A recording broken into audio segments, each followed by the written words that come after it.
Hello and welcome. I'm your host, Elizibar. We're going to talk about, well, it's obviously Batman. Batman, Curse of the White Knight, number 8. Well, they say book 8, but it's issue 8.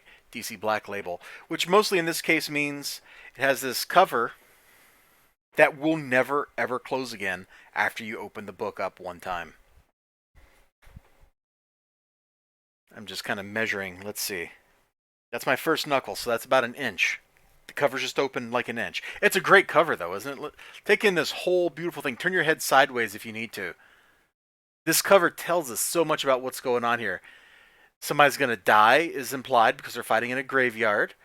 You got a sword, so you know there's going to be some kind of sword fight. Azrael is super threatening in his armor. Bruce is in trouble. And it's got that whole crazy, awesome, glossy effect. You can see how beautiful of a day it is outside. It's glorious out there, man. It's abso-freaking-lutely glorious. So, we open up where the last book ended, with them chasing Azrael in their cars. And we're going to get to my favorite thing about the book is this one panel. The book is full of action, and I'm going to show some of that because the action is the best part of this. In fact, this is basically like the climax of an action movie.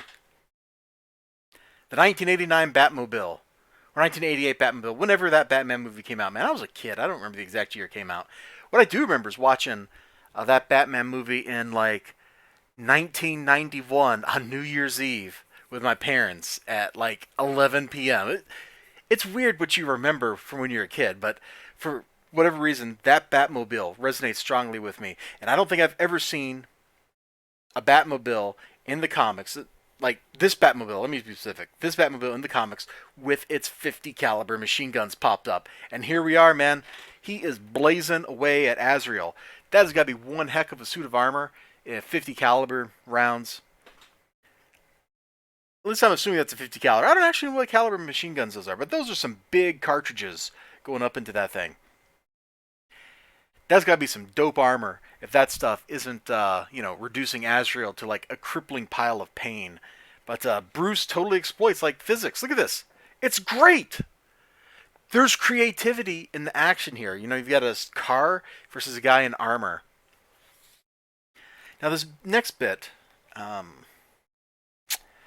maybe isn't. You could say, you see, Bruce is in trouble. I want to kind of get back to that. Bruce is in trouble, and you can see it in the next section because what does he do? He busts out a machine gun. Now he probably you probably could have like gathered he was in trouble from the fact that he was just shooting machine guns from his car at this dude, right? But here he is trying to mow Azrael down. Oh, he's got this great line too. I am your reckoning. I am Batman. It's fantastic. Um, I love this. That shows how far Bruce has been pushed right there. You can see it in his face, man. You can see it in his face. In his eyes, especially, right there. Look at them eyes. And then, now, you got all these cars and stuff, right? Because all the GTO Batmobiles are, like, in this pursuit. Something happens, and da-da-da-da. And so, of course, how else are you going to even the odds against a dude who's in a suit of power armor?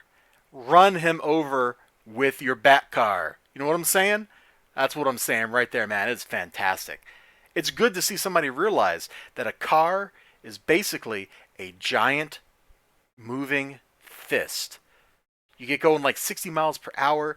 This is a cataclysmic experience for that dude right there. Even if he is in that suit of armor, it's cataclysmic. That is going to hurt. Azrael's going to have some like internal bleeding. I don't care what that armor's made of. That's not going to cushion him enough. Now the action continues. The stakes get raised. The action continues. Azrael's ultimate plan is revealed. We're not going to talk about any of that stuff because I want you to be surprised by it. And we get to more action. A sword fight, dude. It's right here in the cover. They told us. They told us there would be a sword fight. And it's right here. And it's fantastic. I love this bit where Bruce is using the swords to deflect little batarangs being shot out of the suit of armor. Like, that's just great. That is awesome. It's a great fight sequence. All the action is pretty superb. What's not so superb are the last, I don't know, 5 or 6 pages of the book or so, when we get the anticlimax and Bruce has a plan. And, of course, we're not told what the plan is, and it seems kind of dumb. And it's all on a downer note of loss and sorrow. And I guess we're supposed to feel good about what's going on here because he's totally getting in that hug there with Barbara, who is looking pretty good to have like had a broken back. Like she's moving around pretty well. That's all I'm saying. That's a pretty miraculous recovery. Was there a Lazarus pit involved? Hmm. Hmm. And then after that, there's some stuff with Harley. Oh, I didn't even show the babies. Harley showed to get the little babies, and it's cute. Where was that? See, Harley was the baby. He's kind of cute. Like that look of worry on her face is genuine. I like that. Little baby's like, I don't care. I'm getting me something to eat. It's great. But the anticlimax, we go from like up here, yeah, and it just kind of goes, ew, and we're down here, and it's really fast, and I'm let down by it. I don't know how else I could have ended this story, or how else the story could have ended with the way it was told, with the values that this particular Batman has. But I feel like this should be the end of his story, of the story of this world, and it's totally not, because the anticlimax, the very ending, the like next to last panel, totally tells us there's another miniseries coming, and I don't know how I feel about that. I don't know if I'm going to be into it. You know, looking back on the first White Knight miniseries, and then looking at this one, I think both miniseries has kind of ended on this weird down note. Like they didn't live up to the promise in the ending of what the story could have had. I don't know if I'm making any sense there. But that's kind of how I feel. So I totally loved all the action in this book, and I didn't like the ending.